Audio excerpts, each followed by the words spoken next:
बंगाल जल रहा था, राम भक्त पीटे जा रहे थे, पुलिस तमाशबीन बनी थी, दुकानें जलाई जा रही थी, घर फूके जा रहे थे। लेकिन ममता दीदी आज भी वोट बटोरने में लगी रहे, कह रही हैं कि हिंदू मुस्लिम मोहल्ले में जुलूस लेकर गए क्यों, जब परमिशन नहीं दी गई। रोजे पाक का महीना चल रहा है तो गरीबों को परेशान क्यों किया गया। वाह ममता दीदी वाह, क्यों बंगाल बिहार जैसे राज्यों में ही तुष्टीकरण की तस्वीरें इतनी भयानक हैं। हद तो तब हो जाती है जब ममता की पुलिस लहूलुहान है, उसके बाद भी पुलिस टोपी वाले दंगाइयों को ऐसे रोक रही है जैसे दंगाइयों को पुलिस का रिश्ता कुछ कहलाता हो। क्या कहलाता है ये रिश्ता, बताऊंगा आपको इस रिपोर्ट में।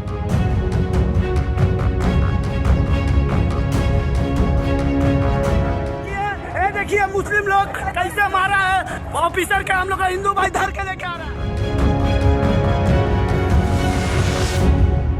नमस्कार, एनएमएफ न्यूज देख रहे हैं आप, मैं हूं आपके साथ अभिषेक पुंडीर। बंगाल की पुलिस दंगाइयों के सामने बेबस नजर आई। ये ठीक वैसा ही था जैसे पंजाब के अजलाना में हुआ था, जब अमृतपाल के कहने पर भीड़ ने पुलिस वालों को बंदी बना लिया था। लेकिन वो हिंसा कुछ देर थी, लेकिन बंगाल को सुलगते हुए आज 6 दिन हो गए। लोग पुलिस को कह रहे हैं कि आप दंगाइयों को रोकिए, लेकिन पुलिस खुद को बचाने में लगी है।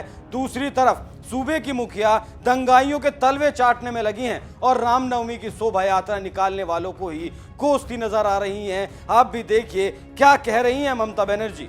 बीजेपीर আমলে দেখছি দাঙ্গাবাজি, রোজার মাস চলছে, রমজান মাস চলছে, অন্নপূর্ণা পূজা চলছে। কেন বাবু রামনবমীর মিছিল 5 দিন হবে কেন? রামনবমী যেদিন হয় সেদিন তোমরা মিছিল করো, আমাদের কারো আপত্তি নেই, কিন্তু বন্দুক নিয়ে মিছিল করবে না, বোমা নিয়ে মিছিল করবে না।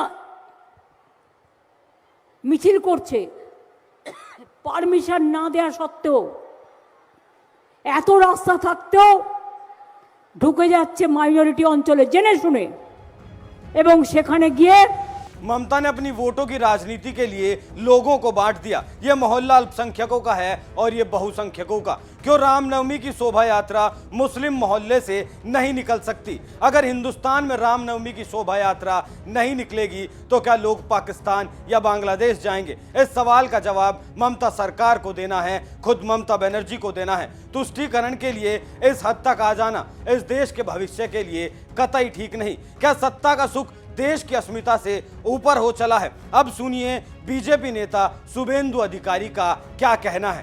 रैली का सही तरीके से इजाजत था। कल जब टीएमसी का प्रवक्ता ने बताया जो रैली का अब क्यों रामनवमी का रैली का 10वीं था, क्यों रामनवमी का रैली हो रहा है, मैं ट्वीट करके जो परमिशन लेटर वो सार्वजनिक रूप से ला दिया। आपको मालूम है ये सीधा सीधा गलत बात, झूठा बात बोल रहा है। ये तुष्टीकरण का राजनीति चल रहा है।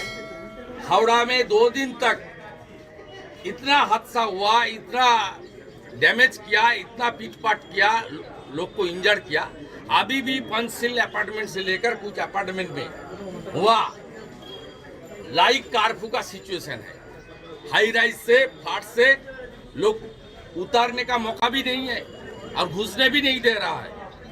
वहाँ पुलिस ने 2 दिन तक साइलेंस था। ये लोग वहाँ सिद्धिनाथ गुप्ता को भेजा और उनको मनोज वर्मा को भेजी ममता जी, और क्लियर इंस्ट्रक्शन तुम खामोश रहो, गुंडा के ऊपर लाठी मत चलाओ। मेरा वोट सब चला गया सागरदिघी में, ये वोट को मुझे वापस लाना पड़ेगा, इसलिए मत मारो, वो लोग को मारने दो। ममता जी ने खुद अगले दिन हावड़ा का जो हादसा के बाद उन्होंने बताई जो बिफिटिंग रिप्लाई होगा, befitting reply next day Friday हुआ है। ये रिसला में भी जब ये कार्रवाई हुआ था, पुलिस पूरा सफिशिएंट नंबर ऑफ पुलिस था, लेकिन पुलिस का कोई रोल भी नहीं था।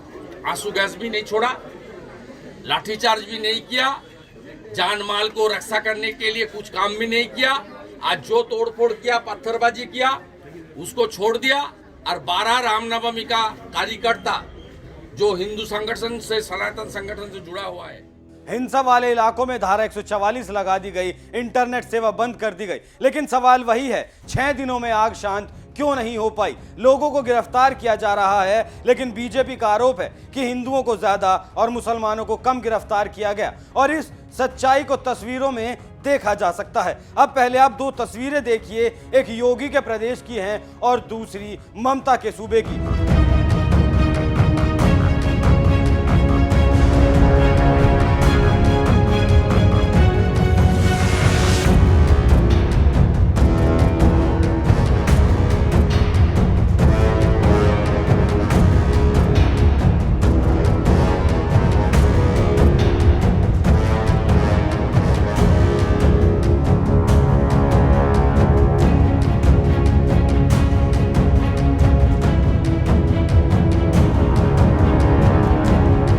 लेकिन ममता सरकार कह रही है कि ये सब बीजेपी की चाल है, बीजेपी के कहने पर, बीजेपी के इशारे पर यह दंगा भड़काया गया। लेकिन यहां लोगों का कहना है, अगर यहां का प्रशासन और शासन चाहे तो 2 घंटों में दंगा खत्म किया जा सकता है। तो सवाल सीधे तौर पर प्रशासन पर है और शासन पर।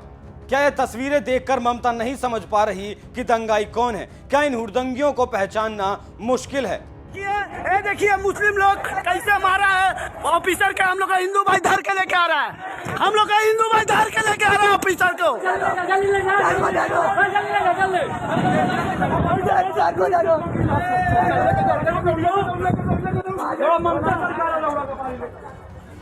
ये तस्वीरें साफ साफ बयां कर रही हैं कि हिंदुस्तान में अब राम का नाम लेना आसान नहीं रह गया। ये तस्वीरें बयां कर रही हैं कि तुष्टीकरण चरम पर पहुंच चुका है। ये तस्वीरें बयां कर रही हैं कि राजनीति के लिए राजनेता कुछ भी करने के लिए तैयार हैं। इन तस्वीरों को देखकर ममता बनर्जी को यूपी की तस्वीर भी देखनी चाहिए, क्योंकि 6 साल पहले तक यूपी भी ऐसे ही सुलगाया जाता था, पुलिस दंगाइयों के सामने तमाशबीन बनी रहती थी। लेकिन आज दंगा करने वालों के घरों को बुलडोजर से जमींदोज कर दिया जाता है। आपको छोड़े जा रहा हूं शहजाद पूनावाला के वीडियो के साथ। खबर पर अपनी राय जरूर दीजिएगा। नमस्कार। टीएमसी तानाशाही माइंडसेट एंड कल्चर की सरकार है। तानाशाही माइंडसेट एंड कल्चर ने अपना तब भी प्रमाण दिया था जब पोस्ट पोल वायलेंस हुआ था, जिसके विषय में हाई कोर्ट ने कहा था कि रूल ऑफ लॉ नहीं, लॉ ऑफ द रूलर है।